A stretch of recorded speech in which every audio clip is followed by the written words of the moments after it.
It's interesting. You remember that that little servant, in the Old Testament, where is it Naaman who Naaman who had the leprosy. This little girl knew the solution, but this big guy didn't know the solution. But she did not just say, "Oh, my boss is sick," but she opened her mouth and said, "By the way, I have a solution. I know where you can go."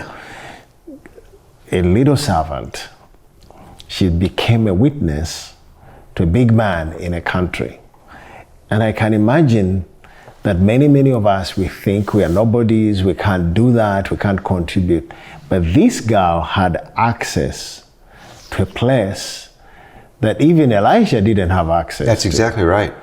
And I see that if we can only disciple our people, for us pastors to realize the power of their words and the power of their actions in their workplace.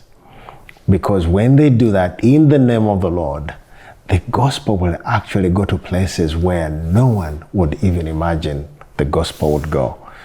The Lord is calling us to do that.